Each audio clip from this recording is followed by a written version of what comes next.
Feliz tarde, queridos amigos oyentes. Sean todos bienvenidos a Americano Media en el aire. Gracias por la inmensa sintonía de este espacio informativo. Yo soy Lourdes Jubieta, hoy acompañada por el ingeniero Cristian Bonet al mando de la señal de Americano Media, que es retransmitida también en el sur de la Florida, desde Palm Beach hasta Los Cayos, por la 790 AM de Radio Libre. Somos americanos, somos libres de norte a sur, de este a oeste, completamente en vivo en la Unión Americana.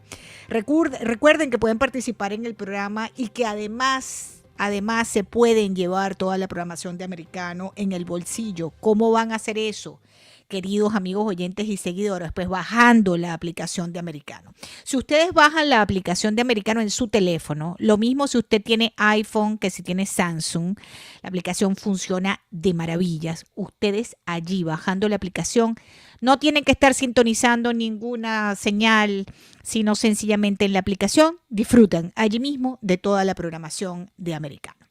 Bien, bienvenidos todos entonces a esta hora, a este espacio informativo. También estamos, por supuesto, en las redes sociales. Ahí estamos en Getter, en Twitter, en Facebook, en Instagram. La que a usted más le guste, busca Americano Media. Súmese a, pues, por supuesto, a los seguidores de Americano, a nuestros oyentes, que, pues, por supuesto, representan lo más importante para nosotros en Americano, nuestra audiencia. Bien, comenzamos en materia informativa. Una actualización de noticias rapidito, queridos amigos oyentes. Ya les voy a contar dónde está el presidente Joe Biden. La información con la que queremos abrir este espacio informativo. Afortunadamente, ya la policía arrestó al autor del tiroteo que dejó 3 estudiantes muertos anoche y otros 2 heridos. Eso ocurrió en el campus de la Universidad de Virginia. Los investigadores buscaban a un estudiante. Su nombre es Christopher Darnell Jones, afroamericano, al que creían armado y peligroso como sospechoso de abrir fuego contra miembros del equipo de fútbol que regresaban en un autobús. Ellos habían ido a Washington, D.C. a una actividad. Y bueno, este joven, también estudiante, Jones, Christopher Darnell Jones, pues está acusado ahora de 3 cargos de intento de homicidio y un uso de un arma de fuego para cometer un delito, según anunció el Departamento de Policía de la Universidad de Virginia en una rueda de prensa este lunes. Eso ocurrió anoche. Este sujeto les disparó a sus compañeros de la universidad y mató a 3 de ellos, uno por cierto, atención, de Miami. Dicho esto, queridos amigos oyentes, avanzamos. La población mundial alcanzó 8.000 millones de personas. Ya somos 8.000 millones de personas en el mundo. Es una proyección de las Naciones Unidas que tiene como fecha simbólica el 15 de noviembre, como el día en que la humanidad va a alcanzar 8.000 millones de personas. Y ese 8.000 millones tiene un crecimiento bastante dispar, ¿no? Las áreas de mayor crecimiento, menos crecimiento. Europa sigue siendo uno de los continentes con menor crecimiento poblacional. Pero bien, 8.000 millones, amigos oyentes, de personas. En Asia sigue multiplicándose la población y precisamente de Asia quiero comentarles. El presidente Biden pues estuvo en Camboya participando en la cumbre de ASEAN y el presidente pues el sábado estuvo allí asistiendo a esta cumbre de la Asociación de Naciones del Sudeste Asiático y sus socios, que incluyen además a la mayoría de los países de Asia Oriental, y allí pues por supuesto el tema ha sido fue la guerra de Ucrania, la rivalidad entre Estados Unidos y China y la crisis energética, entre otros asuntos. Tengo un reportaje que nos cuenta cómo terminó sin ningún comunicado, sin pena ni gloria, la cumbre de Asia Oriental. Por favor, Cristian, escuchemos. Finaliza la cumbre de Asia Oriental, donde coinciden Estados Unidos y Rusia sin un comunicado conjunto por las diferencias sobre la guerra en Ucrania. El ministro de Exteriores ruso, Sergei Lavrov, confirmó la ausencia de un consenso tras la cita que este año organiza Camboya en paralelo a la reunión de la Asociación de Naciones del Sudeste Asiático, ASEAN, y sus socios principales. En un ambiente de división y a puerta cerrada, se esperaba que la reunión estuviera dominada por la guerra de Ucrania, la crisis energética y alimentaria y la rivalidad entre Estados Unidos y China. El presidente estadounidense Joe Biden participó en la cumbre, donde reforzó sus lazos con sus socios en el Indo-Pacífico. Además, China, India, Japón y Australia también participaron en la Asia como socios externos, mientras que la Unión Europea también fue invitada.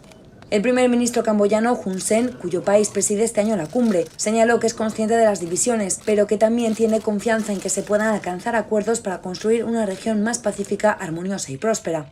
La ASEAN, fundada en 1967, está formada por Brunei, Camboya, Indonesia, Laos, Malasia, Filipinas, Singapur, Tailandia, Vietnam y Birmania, aunque esta última no contó con representante en esta cumbre por el veto a la junta militar.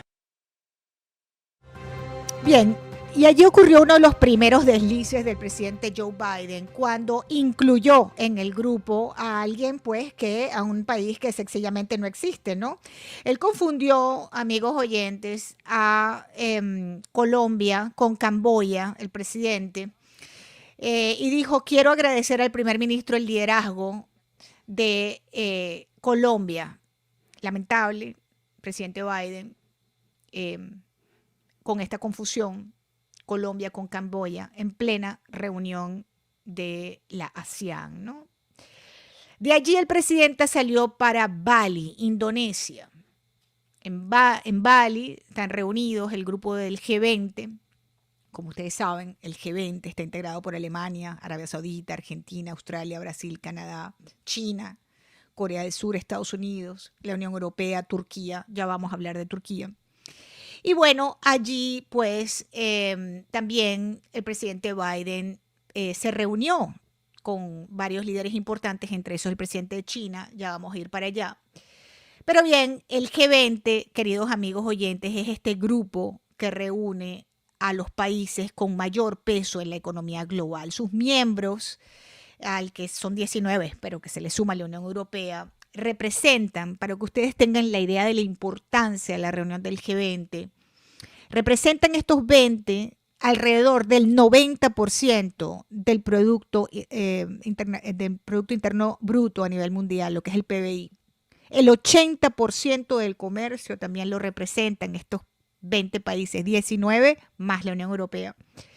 Y adicionalmente, 2/3 de la población del planeta también pertenecen a este grupo.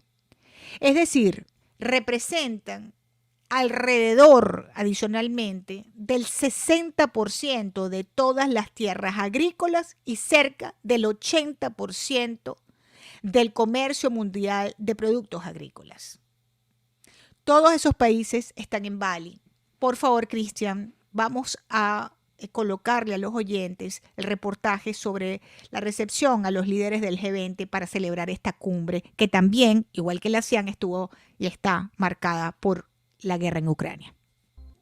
La mayoría de líderes de los países del G20, el grupo de las 20 principales economías ricas y en desarrollo, llegaron a Bali para participar en una cumbre que se verá condicionada por las diferencias entre los miembros respecto a la invasión rusa de Ucrania. La turística isla Indonesia recibió entre fuertes medidas de seguridad y con ambiente festivo a los líderes del grupo. Uno de los primeros en llegar fue el presidente de Estados Unidos, Joe Biden.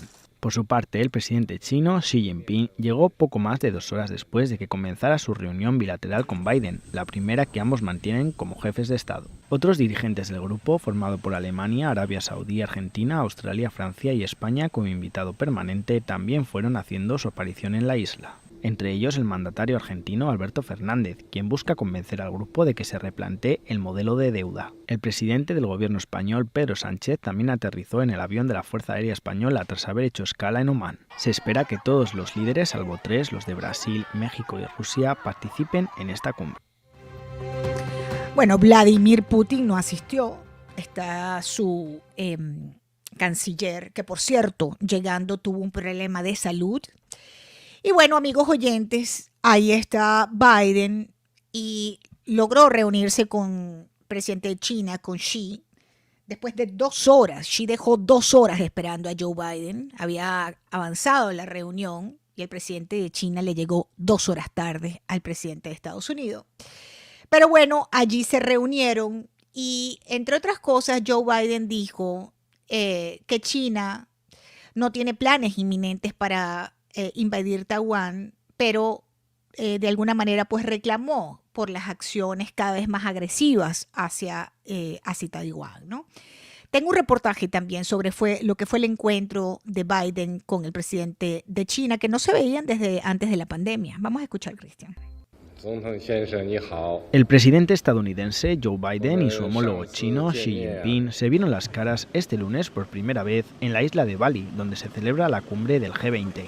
Ambos reafirmaron su voluntad de trabajar juntos y rebajar las tensiones que han llevado la relación bilateral más importante del mundo a uno de los momentos más bajos. Biden expresó su deseo de mantener abiertas las líneas de comunicación entre China y Estados Unidos debido a la responsabilidad que comparten las dos potencias, dijo. Por su parte, Xi expresó su alegría de ver a Biden, con el que entabló una relación cercana cuando ambos eran vicepresidentes. El presidente chino reflexionó preguntándose ¿a dónde vamos? Una pregunta que no solo está en la mente de los estadounidenses y los chinos, sino en la de todos los países. La cita bilateral llega en un momento de tensión agravada por sus diferencias en cuanto a la guerra de Ucrania, pero también por la crisis del estrecho de Taiwán y las restricciones impuestas por Washington a las exportaciones de equipos de producción de semiconductores a China. Bien, tenemos que identificar Americano Media. Al regreso va a estar con nosotros un analista político, porque mientras el presidente Biden está en esta gira asiática, aquí todavía, casi una semana de las elecciones, se están contando votos, queridos amigos oyentes. En el primer país del mundo, supuestamente, todavía no tenemos resultados electorales completos. Hacemos una pausa y al regreso, ¿qué pasó con la ola roja? Ya nos vamos a conversarlo con un analista político conservador. Gracias, queridos amigos oyentes, por continuar conectados con la señal de Americano Media. Recuerden que la 790 AM de Radio Libre en el sur de la Florida retransmite todo el contenido de Americano Media. Bienvenidos los que hasta ahora se suman al programa. Yo soy Lourdes Jubieta, me acompaña Cristian Bonet. Bien, los demócratas mantienen el control del Senado. Esto va a facilitar a Biden la segunda mitad de su mandato. Eso es un hecho. El voto por correo en algunos condados, el condado de Clark, por ejemplo, en el estado de Nevada, le dio la victoria a la senadora Cortés Masto, en un escrutinio de 4 días agonizante después de los comicios. Mañana se cumple una semana de las elecciones y todavía están contando votos en este país. Algo increíble. Bienvenido, Bob McCollum, analista político conservador queridísimo. Qué bueno tenerte en el programa, Bob. Un gran saludo. Es Lourdes Jubieta. ¿Cómo estás? Bien, gracias por la invitación. Buenas tardes. Oye, Bob, ¿qué pasa aquí con el proceso electoral? A estas alturas todavía estamos contando votos y esperando, como si estuviéramos en un país no del tercer mundo, sino del quinto mundo. Esto es lamentable y es una consecuencia de medidas supuestamente de emergencia, utilizando voto por correo basado en la pandemia, ¿no? Y algunos estados han mantenido esto. Esto no tiene sentido. O sea, si uno va a votar por correo, la boleta debe llegar el mismo día de la elección a ser contado el mismo día, porque el público merece saber los resultados, y cuando hay algo que demora tanto, levanta sospechas que pueden ser razonables o no. De todos modos, la confianza pública en las elecciones necesita transparencia, y un proceso de esto no es bueno y no es necesario. Pero yo creo que los demócratas quieren mantener las boletas al correo, porque no estoy acusándoles de fraude en el sentido que no tengo evidencias de votos robados, pero ellos saben cómo manejar y cosechar las boletas, ¿no? Si se manda boletas masivamente a todo el mundo, ellos saben cómo buscar y organizar a la gente, y la idea es que cada ciudadano debe, por su propia voluntad, ejercer su voto individualmente. Lo mejor sería cada persona ir al día de la elección, con excepciones para gente enferma, gente viajando con excusas legítimas, militares, etcétera. De todos modos, si van a votar por correo, deben tener que entregar al día mismo y contar ese día, como se hace en Florida. En Florida no hay voto por correo en general, pero si una persona quiere una boleta ausente, muy bien puede pedirla, pero tiene que entregar a tiempo, y eso es como debe de ser.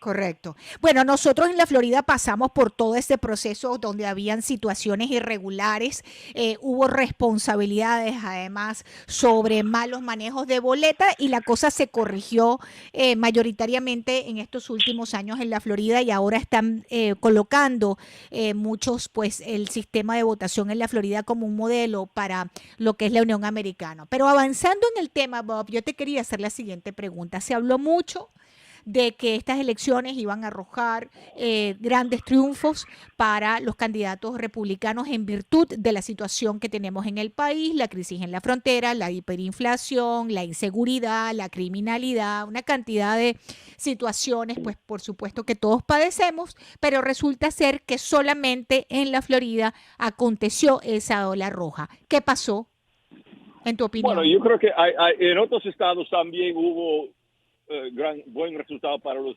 republicanos. Pues verdad que en Florida la gran excepción fue Florida, porque en Florida teníamos candidatos liderados por el gobernador DeSantis que eran conservadores y competentes, tenían resultados para mostrar al público. El público benefició mucho de tener a Ron DeSantis como gobernador durante esta crisis de la pandemia. Él sabía cómo balancear todas las consideraciones, no solamente el COVID mismo, sino educación para los niños, seguridad. Él no abandonó el sentido común cuando había los disturbios en 2020. Él enfatizó los negocios, la libertad de la gente a evaluar sus riesgos. O sea, cuando hay la vacuna es para cada ciudadano decidir si es bueno o no, no forzar a los jóvenes en ese sentido. O sea, él ha sido un hombre de sentido común, disciplinado, trabajador, hizo bien.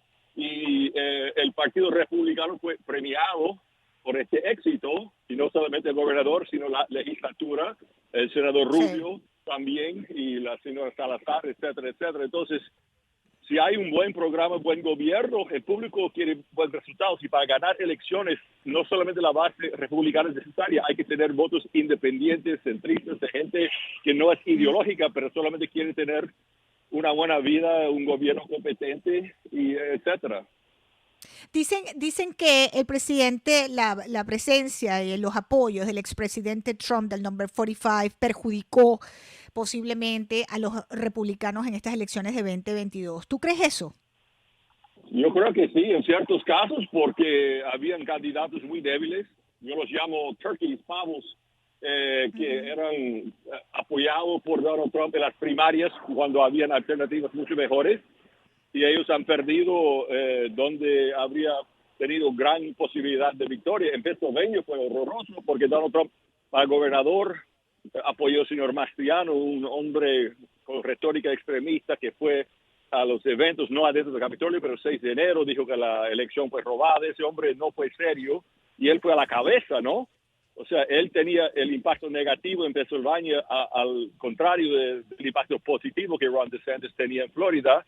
Y Donald Trump dio su apoyo al Dr. Oz, un médico excéntrico, cuando había una alternativa de un empresario ex militar, David McCormick, que perdió por un hilo en la primaria. Entonces, y hay otros ejemplos en New Hampshire, en Arizona, etcétera. Entonces, el problema es que Donald Trump, para ganar la primaria, muchos candidatos débiles abrazaron a Donald Trump, dijeron que la elección fue robada, y esa conexión con Trump fue tóxica para independientes, y este año fue insólito, donde los independientes, la mayoría fueron a favor del partido en la Casa Blanca. Casi nunca eso sucede, pero con Donald Trump las reglas tradicionales no necesariamente aplican. Donald Trump no tiene toda la culpa, pero yo creo que tiene mucha culpa, y afortunadamente tenemos alternativas para el futuro a través de candidatos serios y buenos como Ron DeSantis. Hay una nueva generación muy positiva para el partido. Y ahora que mencionas al gobernador Ron DeSantis, en las próximas horas el expresidente Trump va a anunciar posiblemente que va a aspirar a la presidencia en el 2024. Se habla de que el gobernador DeSantis también sería presidenciable. Las primarias en este país, hay que entenderlo, este es el sistema, son durísimas. ¿Recuerdas las primarias del 2016? Aquello es un ataque sin piedad. Es así son, y luego, bueno, el que gana es apoyado mayoritariamente por el partido. ¿Tú ves eso? ¿Qué tanto puede algo así perjudicar las posibilidades de los conservadores de retomar el poder en la Casa Blanca, Bob? Lo que pasa es que para ganar la Casa Blanca, el Partido Republicano va a necesitar la base de Trump, más republicanos tradicionales, más una gran parte de los independientes y demócratas centristas. O sea, democracia requiere ganar 50 más 1. O sea, Donald Trump es muy bueno en movilizar 30 y tanto, muy leal a él, pero eso no es suficiente. Los republicanos tienen que buscar una manera de ganar los votos de los trumpistas y los más tradicionales como yo, y además los independientes. Y la fórmula de Ron DeSantis que mostró en Florida es cómo hacerlo, tener líderes fuertes, inteligentes y disciplinados que aplican políticas conservadoras que realmente son de sentido común y son buenos para el público. O sea, Estamos hacer lo conversando bueno con... de Trump sin lo malo. Sí, estamos conversando con Bob McCollum, analista político conservador. ¿Tú ves un ticket Trump-DeSantis, Bob? No, yo creo que Donald Trump no puede ser el candidato en 2 años. Yo creo que no va a caer de inmediato, pero no, yo creo que para el partido tener chance, Donald Trump tendrá que jubilarse, hay que reconocer, hizo buenas políticas económicas en la frontera, Fuerzas Armadas, etcétera, pero para ganar hay que tener otro candidato. Yo creo que hay un consenso desarrollando en el Partido Republicano, no solamente con los líderes, sino con los votantes, porque quieren ganar. Donald Trump Claro. ha perdido 4 elecciones en hilo, ¿no? 2018, 2020, el Senado en Georgia, que fue clave en 2021, y ahora esto. O sea, Donald Trump, aunque pelea muy fuerte, pero si hay un jugador del equipo que pelea con mucha fuerza, pero siempre está dando autogoles, hay que sacarlo. Ahora también hay otra situación que se suma a todo esto que estamos conversando, que son los más jóvenes, ¿no? Lo que llaman la generación Z, que ahorita estamos evaluando cómo se Sí, decantó ese voto, mujeres por el tema del aborto, algunas situaciones que estamos sí. haciendo estudios, ¿no? Todavía, y no parecen muy dispuestos esa generación que está en las universidades, mayoritariamente ahorita en los colleges, decantarse por la opción conservadora. ¿Qué habría que hacer allí para tratar de Bueno, lograr ese voto? hay que educar a los niños y darles oportunidades. Ellos quieren buen trabajo, quieren empleos, quieren prosperidad. Es verdad que hay en las universidades hay mucha influencia izquierdista, mucha indoctrinación. Yo creo que hay un exceso de énfasis en el aborto, que para Sí. cualquier mujer sensata están los anticonceptivos disponibles. O sea, el aborto es algo simbólico, pero hoy en día una persona responsable puede protegerse y no... Puede evitarlo, correcto. Bob, te agradezco enormemente estos minutos. Tenemos que hacer una pausa en americano. Al regreso nos vamos para Arizona. Gracias por continuar conectados con Americano Media. Recuerden bajar la aplicación de Americano en sus teléfonos, en sus tabletas, para que estemos ustedes y nosotros juntos 24/7, queridos amigos oyentes. Yo soy Lourdes Jubieta, también al aire por la 790 AM en el sur de la Florida. Gran saludo a la audiencia en el condado de Broward, que nos escriben constantemente. Por supuesto, en Miami-Dade, Palm Beach. Gracias por estar con nosotros. Estamos Christian Bonet en los controles de Americano y pues Lourdes Jubieta frente a los micrófonos. Bien, continúan, amigos oyentes, believe it or not, esto es de replay, esta situación en Arizona. Todavía no sabemos qué va a pasar en Arizona. Increíble. ¿Qué sabemos hasta ahora? ¿Qué sí sabemos? Bueno, que la candidata demócrata a la gobernación, Katie Hobbs, mantiene unas décimas, entiendo, en la delantera por la gobernación de Arizona. Entiendo que hay un punto, quizás. Ya vamos a conectarnos con el que sabe, que es nuestro compañero periodista Enrique Delgadillo, que está en Phoenix, Arizona, y nos va a dar una actualización a esta hora de como para cuándo sabremos quién es el próximo gobernador de Arizona y cómo quedaron los números, porque también en el sur, en el distrito 7, estamos viendo al candidato Luis Pozzolo al Congreso Federal, que también está buscando evidencias ante un, según él, posible, presunto mal manejo de la data y de los votos. Bienvenido, Enrique, a Americano, es Lourdes Jubieta. Qué bueno tenerte en el programa. Cuéntanos cuál es la situación a esta hora. Muy buenos días. Buenos días en Arizona, buenas tardes por allá en la Florida. Déjame comentarte, Correcto. Lourdes, que El conteo de votos en Arizona pues aún continúa y hasta el momento se han contabilizado cerca ya del 95% de ellos, pero te preguntarás, como muchos de quienes nos escuchan, ¿por qué ha demorado tanto este conteo o llegar a declarar victorioso alguno de los candidatos? Bueno, esto ha sido debido a que una gran cantidad del electorado decidió llevar su boleta al centro de votación y no hacerlo de manera anticipada, lo cual ha permitido pues que los tiempos sigan corriendo, que los días sigan pasando y hasta el momento pues no hay un ganador declarado. Sin embargo, los resultados en esta hora de la mañana en Arizona así se encuentran y déjame comentarte cómo vamos hasta este momento. La demócrata Katie Hobbs mantiene una ventaja de más de 20,000 votos en cuanto al último supervisión que realizamos ahí a la página de los resultados previos, lo que la convertiría en la próxima gobernadora de Arizona. En cuanto al ganar la reelección para el Senado, pues el demócrata Mark Kelly mantiene la ventaja frente al republicano Blake Masters y déjame también mencionarte que el demócrata Adrián Fontes le va ganando a Mark Finchem la contienda por la Secretaría del Estado de Arizona. Las contiendas siguen y realmente los números son increíbles. Nada más déjame comentarte que respecto a uno de estos cargos que se están, vaya que disputando, es el de superintendente de instrucción pública. Hasta hace unos momentos Katie Hoffman iba a la cabeza, iba ganando, ella tenía una mayor cantidad de votos, pero revisando y actualizando el centro de votaciones, pues me está mostrando que ya le dio la vuelta ahora el republicano Tom Horn. Esto, déjame mencionarte la cantidad mínima de diferencia en votos. Mientras el republicano tiene 1,175,088 votos, la demócrata Katie Hoffman mantiene 1,174,463 votos. Es decir, 600, 700 votos están haciendo la diferencia en cuanto a este cargo.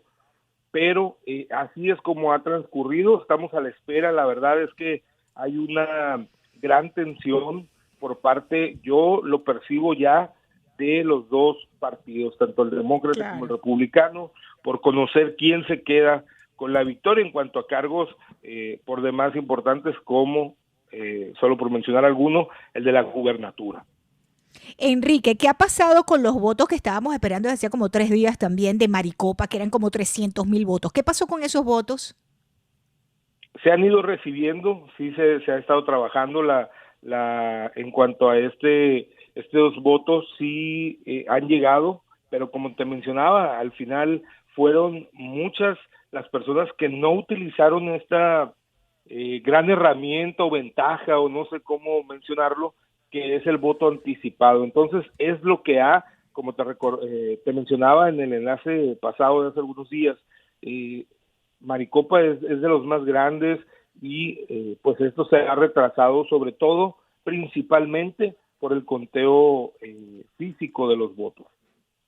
Por cierto que este fin de semana también renunció, amigos oyentes, el jefe de protección fronteriza. Hubo importantes presiones para que dejara el cargo. El presidente Joe Biden aceptó esa carta de renuncia de Christopher Magnus el sábado.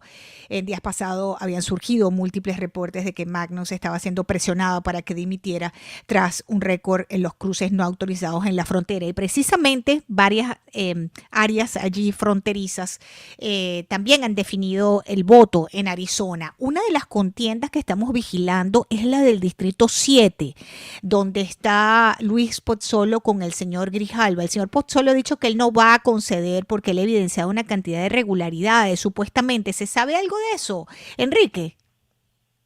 Estamos expectantes, no, hasta el momento no tenemos alguna información relevante en cuanto a esto, pero vamos a estar muy pendientes porque sin duda alguna, a conforme se han ido moviendo los números en las votaciones, pues los ánimos, las declaraciones también han cambiado.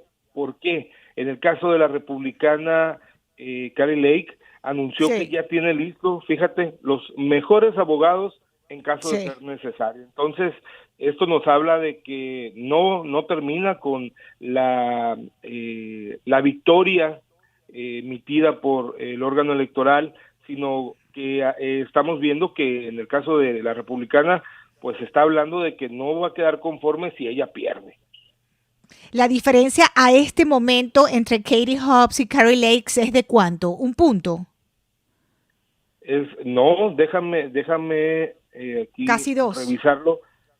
Si estamos, no, se mantiene todavía con es que es mínima, es de 1 punto. Sí, 1 punto. Es 1 punto el que se ha mantenido prácticamente, mientras la demócrata está con 50.5% de los votos, Kari Lake tiene 49.5%. Esto nos habla de 1 punto. 1 punto. Lo cual, así es, pero sí hay que señalar que se ha ido tomando ya ventaja en cuanto a el cargo a gobernador, bueno, en este caso a gobernadora, y la diferencia actualmente nos habla de 24,000, casi 25,000 votos. Entonces hay que estar muy pendiente, voy a seguir muy pendiente y estoy a la orden por cualquier información que requiera. Enrique, un segundo más. ¿Cuántas boletas quedan por contar en todo el estado? Esto nos habla más o menos del 5%. El 5% se registraron 4,143,000, casi 144,000 boletas. Esto nos habla que viene siendo más o menos, verás, permíteme, el 5% que vendrían siendo, ¿qué? 200,000, 250,000 boletas que faltan por contabilizar. Increíble. Casi una semana de las elecciones. Mañana se cumple una semana y todavía falta en Arizona contabilizar casi 200,000 boletas. Estamos muy pendientes, Enrique Delgadillo, desde Phoenix, Arizona, a esta hora, queridos amigos oyentes. Bien, bueno, antes de irme a hacer una pausa, déjenme contarles que ya no es solamente Twitter que ha despedido a, entiendo que un buen número de empleados, y no es solamente Facebook, también que la empresa Meta, que ha dejado sin empleo a más de 11,000 empleados. Ahora también Amazon, atención con esto, Amazon planea despedir a unos 10,000 trabajadores más. Es un ajuste en la plantilla, el más amplio de la historia de esa compañía Amazon, y esta misma semana podría llegar esos despidos. Estamos hablando de 10,000 trabajadores, según una información de The New York Times que han publicado el día de hoy. Esos despidos pues podrían llegar tan pronto como esta misma semana. Se cebarán con la división dedicada a la fabricación de aparatos. Como saben quién, como Alexa, el asistente de voz Alexa, así como en los departamentos de ventas y de recursos humanos. Se trata de este ajuste de plantilla laboral, bueno, el más amplio desde la historia de la compañía. Esta compañía, ustedes recordarán que fue fundada en las afueras de Seattle en el año 1994. Es un 3% de los trabajadores fijos de Amazon y un 1% de la plantilla total. Así que, queridos amigos oyentes, así está. Amazon, Facebook, Twitter, miles de personas que van a quedar desempleadas con estos ajustes en las empresas. Vamos a hacer una nueva pausa. Al regreso, mis queridos amigos oyentes, les tengo información. Ya atraparon a la responsable del ataque terrorista de ayer en Turquía que dejó 6 muertos. Vamos a hablar de eso y nos vamos a ir a México, porque hablando de elecciones, ahora también en México quieren cambiar las reglas del juego. Ya les vamos a comentar al regreso de qué se trata. Continuamos, queridos amigos oyentes de Americano. Gracias por la inmensa sintonía de este espacio informativo y, por supuesto, nos escuchan a través de la señal de Americano y de Radio Libre 790 AM en el sur de la Florida. Somos libres, somos americanos. Nos vamos para México. Fíjense, este fin de semana miles de personas, pero miles, porque vimos las imágenes, pues cantaron el domingo el himno de México frente al Monumento a la Revolución para dar fin a una iniciativa del presidente mexicano Andrés Manuel López Obrador de reforma electoral. Es una propuesta presentada por el presidente. Ahí estuvieron miles de personas en distintos lugares del país manifestándose como contrarias a esta iniciativa del presidente, que el mismísimo Manuel López Obrador, de una manera despectiva y humillante, ha calificado como un striptease del conservadurismo. Todos estos líderes de izquierda latinoamericanos son muy democráticos y muy progresistas, como dicen ellos, cuando estás de acuerdo con ellos. Cuando te sale la gente a la calle a protestar tus iniciativas, entonces caes en esto de striptease del conservadurismo, como le acaba de decir este lunes López Obrador a estos miles de mexicanos, que no fueron 5,000 ni 10,000, que salieron a las calles a decir no queremos reforma electoral. Vamos a darle la bienvenida al diputado Gabriel Cuadri a esta hora desde México. Diputado, qué bueno saludarlo, es Lourdes Jubieta de Americano. Al contrario, Lourdes, es un honor estar contigo en tu auditorio, a tus órdenes. Diputado, ¿por qué la gente salió a la calle de esta manera para protestar esta iniciativa del presidente López Obrador? Pues mire, Lourdes, por varias razones. En primer lugar, porque es un intento descarado de parte de un presidente populista y autoritario de capturar a la autoridad electoral y de esta forma tratar de permanecer en el poder a través de sí mismo o de algún títere. Entonces, su intención es clarísima, quiere destruir al Instituto Nacional Electoral, que es tratar de la institución pues más importante que tiene el país en estos momentos, bueno, en términos políticos, dado que es quien garantiza el funcionamiento del sistema democrático en nuestro país. Entonces, el intento del presidente López de destruirlo, eliminarlo, capturarlo, pues es algo verdaderamente inaceptable y que ya ha encendido pues todos los focos rojos posibles, y por eso es que cientos de miles de personas salieron a las calles, bueno, en la Ciudad de México cientos de miles, a manifestarse en contra de esta reforma electoral. Y sí, te decía yo, es un intento descarado, como lo han hecho otros populistas en América Latina, y bueno, definitivamente los mexicanos no estamos dispuestos a tolerar este atropello, digamos, sin ningún recato a nuestra democracia, Lourdes. Y siempre tienen el mismo discurso estos líderes de izquierda latinoamericano, ¿no? En esta oportunidad el presidente mexicano, amigos oyentes y diputado Gabriel Cuadri, dijo que lo del instituto del INE pues es una excusa, una bandera, pero que en el fondo los que se estaban manifestando allí, esas miles de personas en todo el país, lo hicieron en contra de lo que él llama la transformación que se está llevando a cabo en el país, y que lo hicieron a favor de los privilegios que tenían ellos antes del gobierno que él representa. Si hay algo que hemos podido ver durante el gobierno de López Obrador, y usted me perdona este comentario, es precisamente un aumento del crimen organizado. Ahí sí ha habido una transformación. No sé, en calidad de vida los mexicanos, diputados, ¿cómo lo vería usted? ¿O cómo lo describe usted?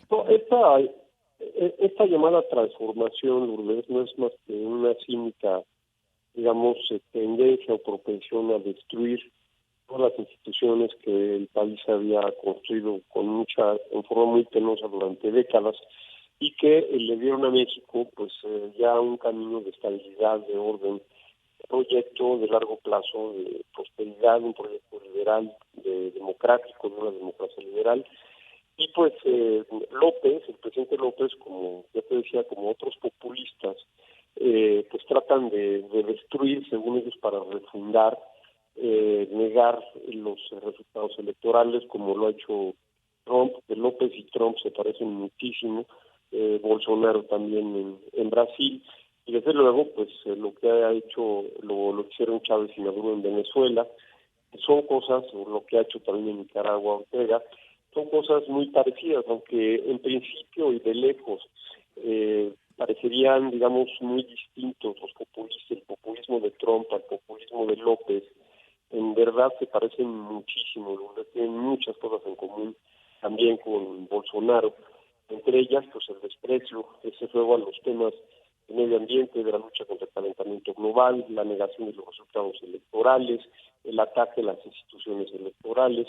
Todo eso es un rasgo clarísimo de estos populistas que te documentado.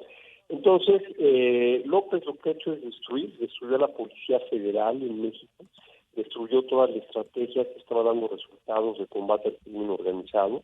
El mismo presidente tiene una alianza tácita abierta con el cártel de Sinaloa, eso queda clarísimo.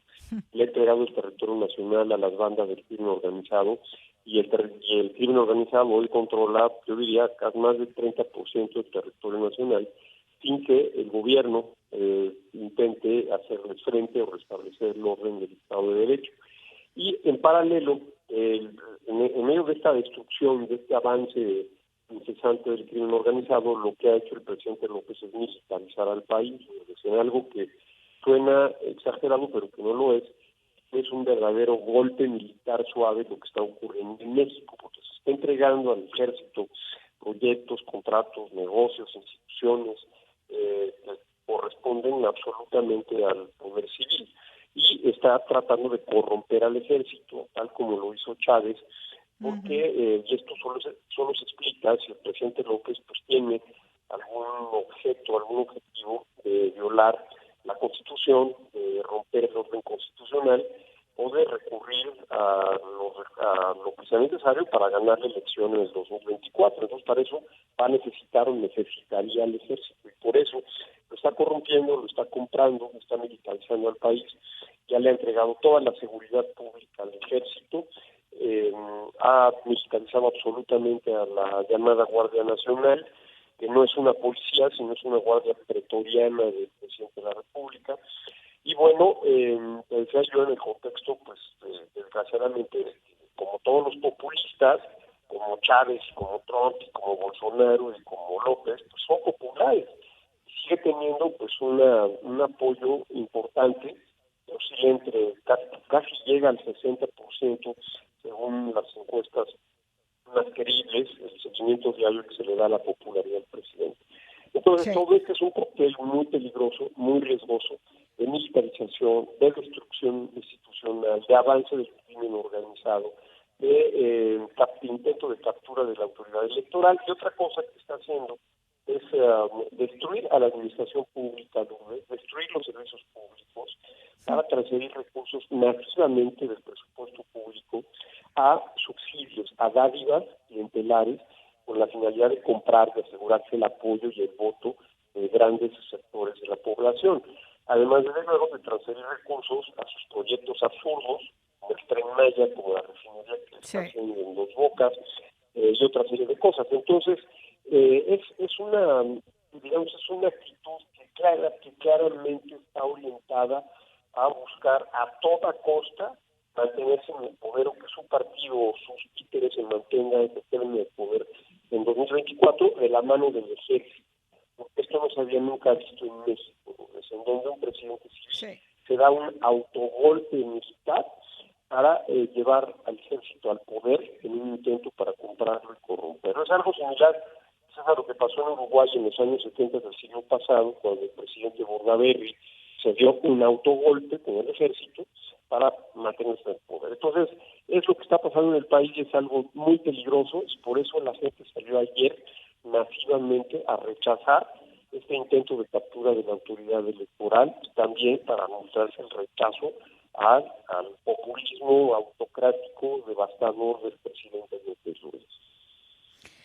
Bueno, pues le agradezco mucho, diputado Gabriel Cuadre, haberme acompañado. Lamentablemente se me acaba el tiempo, pero le agradezco mucho su participación y por supuesto vamos a estar vigilantes de qué pasa con esta iniciativa, esta nueva iniciativa ahora del presidente López Obrador, que tiene puesta el ojo sobre el Instituto Nacional Electoral y que la gente está respondiendo protestando en las calles. Gracias, diputado. Un gran abrazo para usted.